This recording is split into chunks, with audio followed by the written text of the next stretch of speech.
Coucou tout le monde, c'est Letty, bienvenue! Je vous propose aujourd'hui une création aux couleurs de l'été, oui déjà, mais on a envie un peu de soleil, je ne sais pas si c'est pour vous comme pour moi, mais aujourd'hui le temps n'est pas vraiment au beau fixe. Donc on va mettre un petit peu de soleil dans nos créations, avec cette nouvelle planche de Crazy Little Craft que j'ai eu le grand plaisir de dessiner, en espérant que vous aurez un grand plaisir à l'utiliser et à créer toutes ces compositions de crème glacée en cornet, dans cette petite coupe comme je le fais aujourd'hui, en rajoutant des cigarettes russes, des petits éventails, enfin bref, tout ce que l'on aime mettre dans nos glaces d'été.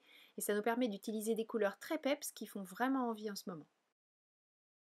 Quand j'ai dessiné tous ces motifs, j'ai pensé à leur mise en couleur, j'ai pensé à leur découpage, et j'ai fait des choses non pas simplistes mais simples, de manière à pouvoir les utiliser dans des créations que l'on va réaliser assez rapidement, mais qui seront vraiment super jolies. Enfin en tout cas j'espère que j'ai réussi ce pari, c'était l'objectif en créant tous ces dessins. Alors, vous allez voir la preuve en image que vraiment la mise en couleur est on ne peut plus simple. Je choisis chaque fois seulement deux tonalités, une foncée et une claire. Et là, je réalise la transition entre mes deux coloris de bleu qui sont, enfin mes deux teintes de bleu qui sont vraiment assez éloignées l'une de l'autre, en crayonnant sur ma plaque de verre et en prélevant avec le plus clair pour aller fondre sur le plus foncé que j'ai déjà mis en place. Je ne fais pas vraiment attention à rester dans les lignes, tout simplement puisque je vais découper ensuite tout autour, donc ça n'est pas très grave si je dépasse. Je m'attache surtout à créer des reliefs en mettant donc les coloris foncés là où je veux créer une impression de relief.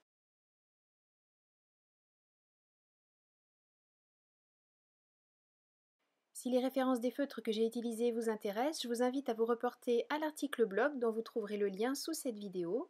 Je vous ai fait un petit schéma où je vous ai indiqué exactement quel coloris j'ai utilisé et à quel endroit. En cliquant aussi sur chacun des éléments que j'ai utilisés, par exemple si vous cliquez sur feutre à alcool, ça vous envoie directement vers un lien pour trouver exactement la même référence que celle que j'utilise, au cas où ça puisse vous être utile.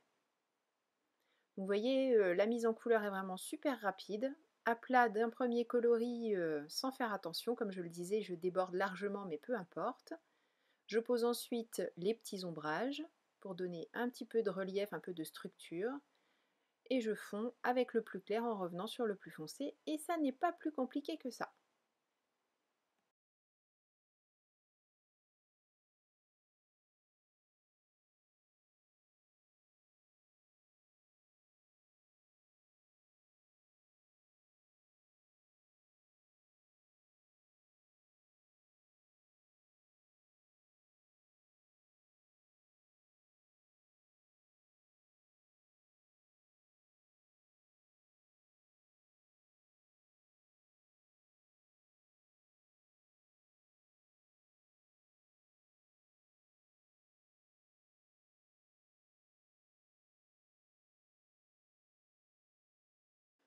Ensuite, bien sûr, vous en avez l'habitude, la séance de découpage, mais une fois de plus, les motifs sont tellement simples à découper que c'est très rapidement fait, et la séance de passage des tranches avec un crayon correspondant à ce que j'ai utilisé comme encre pour tamponner, à savoir ici l'encre hybride de MFT, donc j'ai choisi un feutre noir pour faire le tour de mes découpes.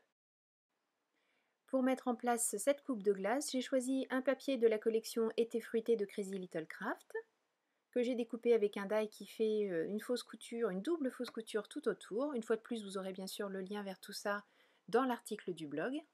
Et vous allez voir que cette carte est un peu plus simple à mettre en place, puisqu'il suffit ensuite d'assembler les éléments les uns avec les autres. Je vais coller les petites boules de glace au dos de la coupe en faisant attention de faire en sorte que ça ait l'air à peu près cohérent au niveau de la position des boules entre elles et par rapport au contenant. J'ajouterai le glaçage chocolat, la cerise sur le gâteau, le petit éventail en faisant tout simplement une encoche dans une des boules de glace pour l'insérer, et puis la cuillère. Une fois que ma composition est prête, je peux la coller sur ma base de carte. Alors moi j'ai choisi de ne pas le faire, mais c'est vrai qu'on pourrait rajouter des paillettes, par exemple du petit stylo paillettes, on pourrait rajouter du glossy accent pour donner un petit peu de volume, un petit peu de brillance. J'ai choisi de rester dans quelque chose d'un peu plus neutre, mais on peut imaginer un petit peu tout ce qu'on veut. Pour réaliser l'étiquette, une chute de Nina Solar White, le même rose que celui utilisé pour l'une des boules, et je tamponne le sentiment flagrant délit de gourmandise. Je le tamponne à la Versafine pour pouvoir ensuite l'embosser à la poudre noire. Je recoupe mon étiquette au plus près des écritures avec ma guillotine et je colle ce petit morceau rose sur du papier noir pour faire un petit rappel par rapport à l'encre utilisée pour tamponner tous les motifs et puis faire en sorte que ça fasse un petit peu plus comme une vraie étiquette, comme un cadre, plutôt que quelque chose posé comme ça. En tout cas, moi, ça ne m'aurait pas convenu. J'aime bien faire un petit cadre autour de mes étiquettes quand même. Avant de coller l'étiquette, je colle la base de carte, enfin le fond de carte sur une base, c'est plus exactement ça. C'est du papier Maya. Je laisse un petit liseré tout autour pour créer un cadre et faire en sorte que l'œil reste centré sur ce qu'on lui propose au milieu.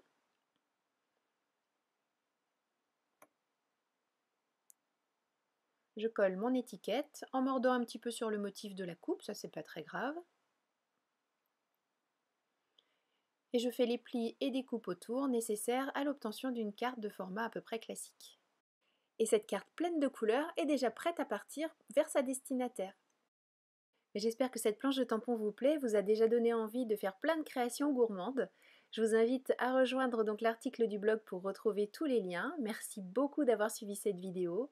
Je vous donne rendez-vous très très bientôt pour une nouvelle création.